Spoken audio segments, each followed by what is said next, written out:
Diary, hello, it's February 2024. I'm going to do a quick tour of my Cromemco SYS01 in my inventory. And this is a system that I've owned since about 1978. I'm going to go into some of the history of the machine and show you what's changed, because the machine is actually now running faster than ever. Although by obviously today's standards it's quite slow.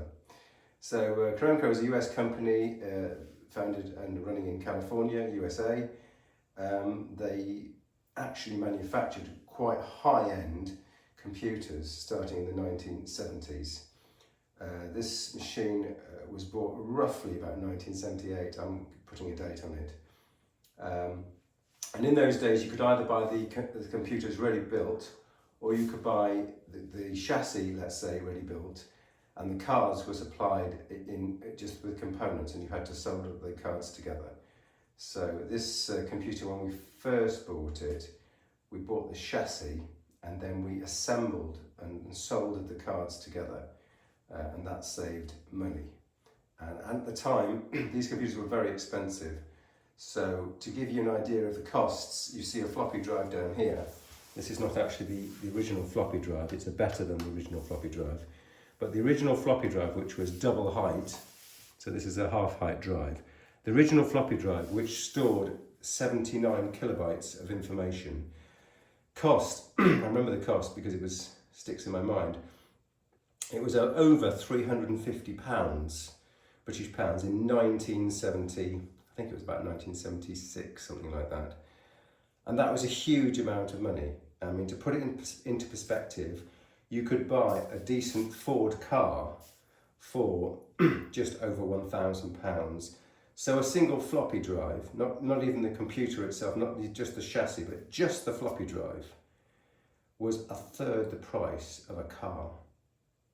And that's where we've come from to 2024, where computers are just a commodity. And I know I can buy a floppy drive. A USB floppy drive costs about £19, something like that. I bought one recently.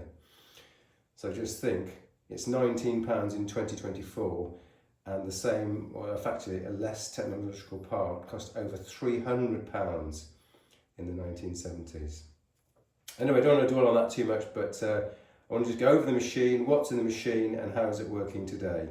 So the original machine only had space for 2 bays here, and it was space for two large full height bays, and you can see it says A and B. There weren't any holes in the chassis. We put those holes in, and we put some locks in there because this machine was used, had some personal data on it, and we wanted the machine to be immobilized until the keys were in the chassis, in case somebody was to lug away this 60 kilogram computer on the very unlikely situation. But hey, security has been a watchword for the last 40 years in our household. So these holes were not there, they were added and some locks put in to isolate the power supplies. But what was there was a bay this size and another bay this size, these 2 bays, and they would contain 2 floppy drives. But in today's world, there's been a small upgrade. So we cut a 3rd hole in this front chassis to have a 3rd media bay. But in today's world, this is what's called an HXC floppy emulator. It can emulate 2 floppy drives, and actually I've got another one off camera. Here's the, it takes a micro SD card, which just slots in here. The second physical media drive is a 360K drive. Now that is circa 1980 something, so that's possibly about a 40-year-old drive. And the 3rd media drive is an interesting drive. That's a Japanese 3.5-inch diskette drive. Now, these systems, when they first came out, you could either have 5.25-inch diskette, or you could have 8-inch disk drives, and they had a separate external chassis, which for a large amount of money you could buy 2 external drives. So at the time we engineered a massive box with 3 YE data drives in it, and we actually had 2 sets of them, so we had 6 floppy drives altogether. But they were using 8-inch drive technology, so as you can imagine, this is a 3.5-inch drive, and that relates to the size of this disc. So you can imagine an 8-inch drive was much larger than that, and in today's world they would be totally unreliable. So not only can you not buy the 8-inch diskettes anymore, if you have 8-inch diskettes that are 40 years old, the chances of them being in a usable state are very low. But you can still buy new 3.5-inch diskettes. So there's been a long process where I converted all the 8-inch diskettes to 3.5. So I've now got hundreds of 3.5-inch diskettes which can be used. And lastly, on the right-hand side, in today's world, I'm not using, although I do have still quite a few spinning hard drives from the 1980s, early 1980s. Their capacity was only about 20 megabytes.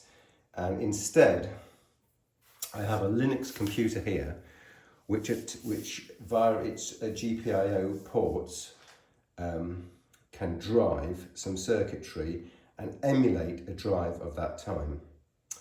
So we've got 2 floppy drives here, 1 floppy drive there, an 8-inch emulator here, and a hard drive emulator there. So now we're going to look inside and see what great internals are still working. Now these cards are all original. There's been no modern equivalents. There is one company in the US, that SYS01 Computers, which does make modern cards, but generally speaking they're not compatible with this Cromemco system because they use some circuitry that the Cromemco didn't follow. For example, phantom lines and stuff like that. So anyway, here's inside this computer. It's an SYS01 bus computer. What does that mean? It means the cards have got an edge connector with 50 connectors on one side and 50 connectors on the other side.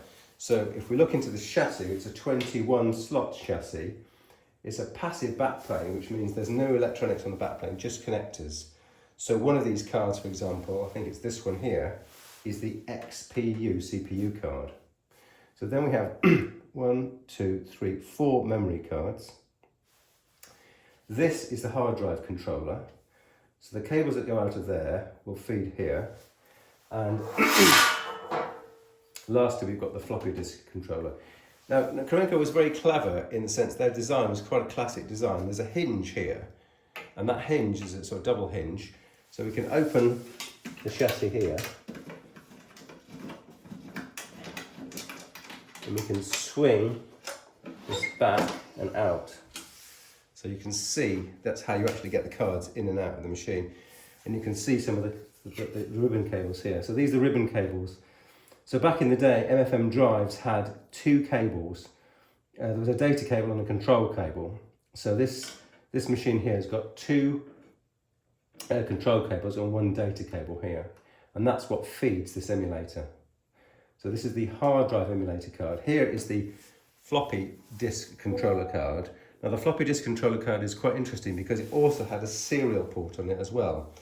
So when you were building an initial system, all you needed was the CPU card, 1 memory card, and a floppy disk controller card, because the floppy disk controller card had the serial port ribbon cable, as you see there, that goes to the back.